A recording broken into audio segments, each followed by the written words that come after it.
When I mention colleges and universities, there's one that comes to my mind as being at the top, the most prestigious and respected of them all. Some of you may be picturing Yale, Stanford, MIT, Oxford, and you may very well be right. I don't know which university is best. I'm sure it's different for different students, but the one I picture as the best is Harvard. And I'm guessing many others do too. When I type in top universities into Google, the first result is Harvard. There's various sources that rank all the universities differently, but Harvard always seems to find its way toward the top of the list. I hope we can all agree that Harvard University is at least one of the top universities in the world. But I can't help wondering, how did this happen? How did they achieve this status? If I were to go start a university, somehow I think it might be a little less respected than Harvard. And of course, it's a complicated answer that's affected by numerous factors. But a big part of it is their financial situation. It's fantastic. They're so prestigious that they're able to charge ridiculous tuitions, and that's how they have so much money, right? Actually, that's not true at all. I mean, it is true, they are prestigious and do charge ridiculous tuitions, but that's not how they achieved their fantastic financial condition. They actually did it through their endowment. Now, let me explain what an endowment is. There's people out there that really believe in Harvard. They think it's a great school and want to see it succeed and maintain or even grow its reputation. So they donate money to the university. Harvard takes this money and invests it. Ideally, they earn interest on this money. That's basically what an endowment is, the combination of money donated and the interest earned. When people donate money, they commonly give restrictions of what it's to be used for. Maybe it could only be used toward the library, or maybe Harvard has to keep the principal invested and only spend the interest. So keep in mind, this endowment isn't just a large pool of money that can be accessed at any time for anything. But it is a massive part of their overall finances, much bigger than the tuitions. Much bigger. In fact, this endowment is huge. It's massive, it's colossal, it's gigantic. Go find at the source and look up some of those words. Whatever it says is a good word to describe Harvard's endowment. How big would you guess is the endowment? If you said $37,615,545,000 as of 2015, you probably cheated, but I can't prove it, so you're right. Followed by Yale, Princeton, Stanford, and all the other schools you would expect to top the list. But Harvard is considerably higher than even all those schools. How does that get so high? Well, just consider all the donors that want to support Harvard University, the hundreds of years it's had to grow, and the smart Harvard minds investing the money. It's really no surprise that they top the list when you think about it. And this is primarily how they run their university. Just imagine the kind of returns you can get from investing $37,615,545,000. They have good and bad years. They even had a pretty big hit a few years ago when the economy went bad, but it's been generally growing, which this brings up more issues for the school. One is that they are indeed dependent on this endowment, now more than ever, and the endowment is dependent on the economy in general. It's dependent on factors that are out of their hands, which puts them at risk. It's just something to keep in mind. When the economy struggles, so does Harvard. The other issue is that Harvard is classified as a nonprofit school, yet they're pulling in millions if not billions of dollars each year. Sorta sounds like they're earning a profit, but as a nonprofit, they're getting a ton of tax breaks. Many people view this as an issue and feel there should be certain taxes paid. The endowment is meant to fund certain things and be there as a security, something to keep the university stable if things go bad. But there's a group of people that feels like they're using their endowment to help grow their endowment, rather than for the intended reasons. Plus, these kind of tax rules just help the rich get richer. Harvard is already at the top, and they're growing in a way that smaller schools can't compete with. It's an interesting issue. Let me know in the comments what you think. Should there be taxes on this money or not? But this tremendous endowment does allow the university to, well, be great. It can afford the best professors, equipment, whatever makes a university great, they can afford to make it happen. And they are making it happen to a degree that tuitions alone just can't. They're even able to provide financial aid in a way that makes the school affordable to a wider range of people.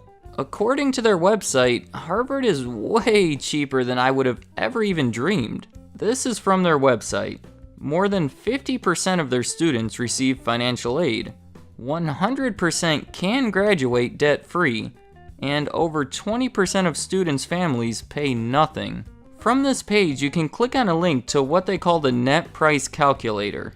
It's an estimate of how much you would have to pay if you attended Harvard. And for the families that aren't rich, I think you'll find it's extremely affordable. Here's an example. I'll say I'm a US citizen from California, a place that's very far from Harvard. One child in the family in college, and 4 people in the family. Just say income $75,000 with no major assets. It estimates my scholarship to be over $63,000, and my cost would be less than $7,000.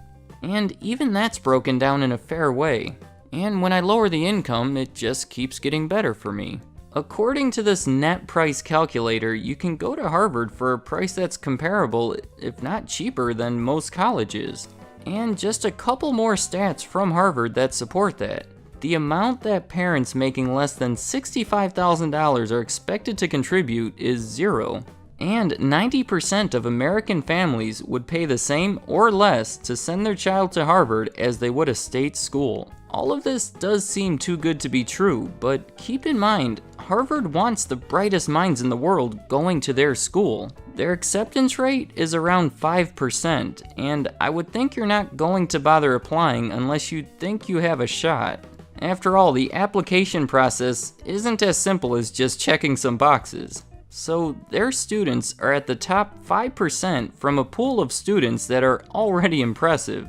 I found some stats from the Harvard Crimson, which is a student newspaper from Harvard. They surveyed over 70% of incoming freshmen from the class of 2020, and here's some interesting results. This is a graph that shows their GPAs and SAT scores. The GPAs are commonly around 4.0, but if you're not above 3.5, don't bother filling out the application. Same with the SAT scores. If you didn't score above 2,000, your chances of Harvard acceptance don't look good. And how is Harvard able to attract all these fantastic minds? They offer the best facilities at a reasonable price that has all cycled into building their strong reputation. Even when paying in full, it's well worth the price.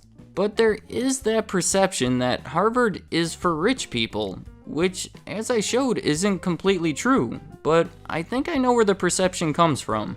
Again, from the Harvard Crimson, nearly 16% of surveyed members of the class of 2020 have parents whose combined annual income exceeds $500,000. And in comparison, about 15% of the surveyed members have parents whose combined annual income totals below $40,000. So for this year's survey, there were more students whose parents made over $500,000 than students whose families made less than $40,000. So yes, though it's affordable to the lower and middle class, it's filled with a bunch of rich kids. And why is that? Well, the first thing that comes to my mind is that richer families seem to value education more and would be more likely to score high on SATs and even apply to the school, which I'm sure is a part of it.